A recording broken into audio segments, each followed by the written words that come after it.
Quỳnh Châu người một nhà, sẵn sàng đóng thành nóng nếu cần thiết.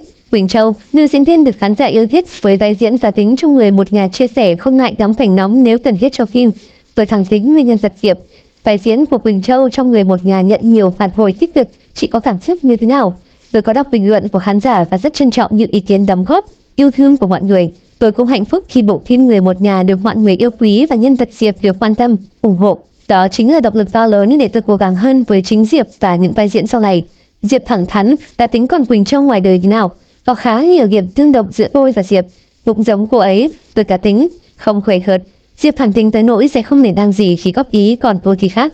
Tôi có sự nền nã, nhẹ nhàng và tinh tế hơn để đối phương không thấy chạnh lòng khi bị góp ý. Tính cách thẳng thắn của tôi đôi khi khiến một số người xung quanh không thích. Tôi đang dần thay đổi, điều chỉnh để phù hợp hơn, không làm mọi người phiền lòng.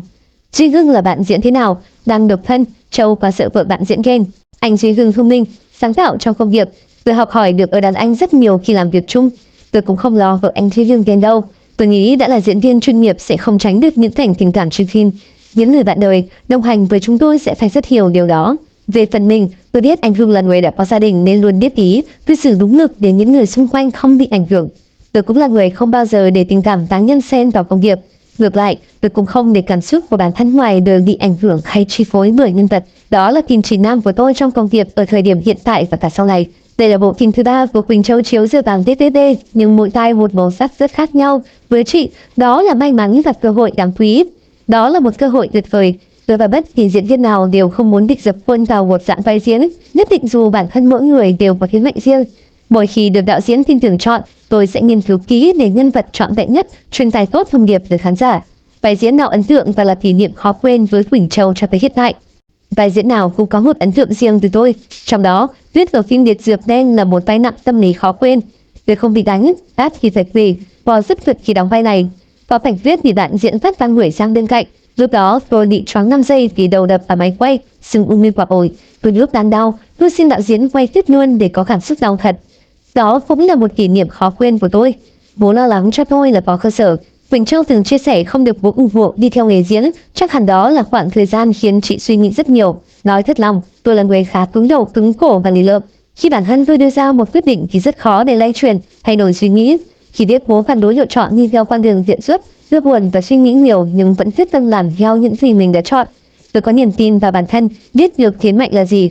Thời điểm đó bố lo lắng là có cơ sở bởi tôi chưa bao giờ thể hiện mình có năng khiếu diễn xuất, rồi cũng chưa bao giờ chia sẻ với bố là mình có thể làm được. Tôi không giận ông mà chỉ nghĩ bản thân sẽ cố gắng để thay đổi suy nghĩ của bố theo thời gian.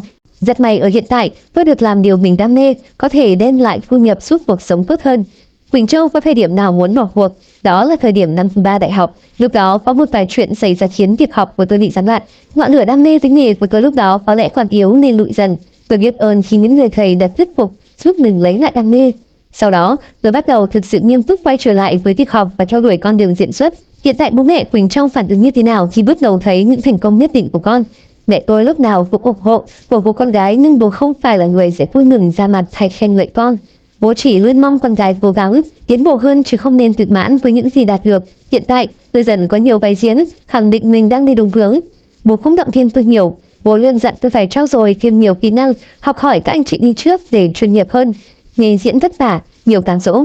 Nghề diễn viên không hào nhoáng như mọi người nghĩ, nó có những vất vả ít người biết. Đó là những gì? Tôi xác định ngay từ đầu rằng đi theo nghề diễn rất khổ, không hề nhàn. Vào những cảnh quay diễn viên chúng tôi phải trèo đèo lội xuống nguy hiểm.